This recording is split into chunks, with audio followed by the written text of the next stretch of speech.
Assalamu alaikum, ni ne naku sarkin Hausawan 'yan Kamarun da suke ƙasan Europe.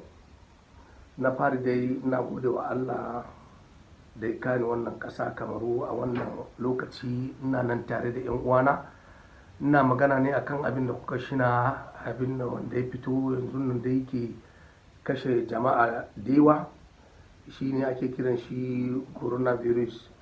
To ina nan yau a cikin Kamaru a Yawunde. Yau dai na kusan sati biyu a ƙasan Kamaru. Kada ku damu, insha Allah an duba ni a shigowa kuma tun da nake can ban da komai.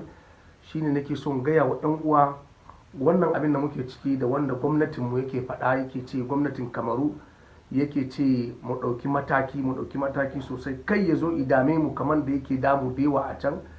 Kan mu ja da baya, kan mu yi wato kan mu yi rashin ji kamar mu ji kamar ba mu ji ba, mu ɗauka da gaske, mu ɗauki kuma abin nan. Wannan abu in ya riga shigo nan da yawa ya soma damun mutane, za mu zo mu yi nadama. Shine yanzu na fito in daɗa gaya muku daga can Faransa, lokacin da aka soma daga mutuwa 1, 2, 3 duk na can Faransa har kafin kai 100 Allah ya kani wannan ƙasa. To yanzu na ga ana mutuwa da yawa a Europe inda ya ciwo ya kama. To haka ne ake soma, wato in kun ga an soma an kama 2, 3, 4 an soma mutuwa, to ya soma yaduwa kenan ko ta ina.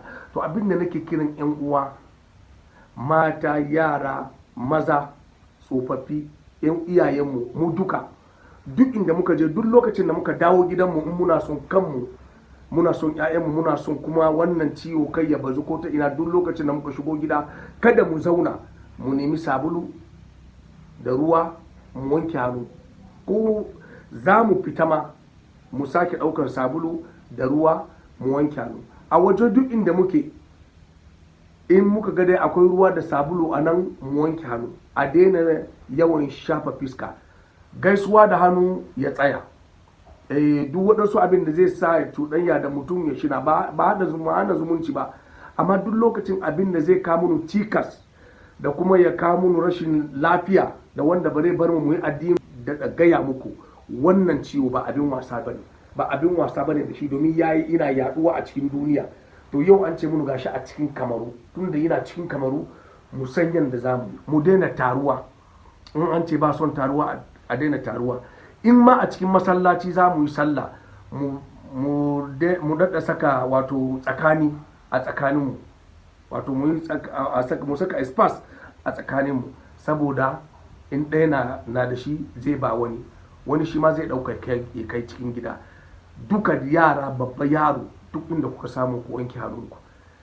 To yi wasa da wannan tukunna, domin ciwon nan a hankali soma. Muna cikin Faransa muna ganin shi kamar da wasa, muna ganin shi kamar shinuwa ne masu shi, muna ganin aka yanzu ya zo ba inda yake kashe mutane a ƙasar Europe. To muna so ya tsaya a can, kada mu ji yanzu ba inda ciwon nan kuma ke kashe mutane kamar Afirka. Shi ne muke so. To tun da manya masu soma faɗa suka ce Afirka ta kare kanta, ta soma tattalin kare kanta. Shi ne nake gaya wa 'yan uwa, iyaye, tsofaffi, kowa, duk abin da za yi, in an fita fara wanke hannu da sabulu, da ruwa da sabulu. In an dawo gida, salamu alaikum, Allah ya taimake mu, masha Allah, na barku.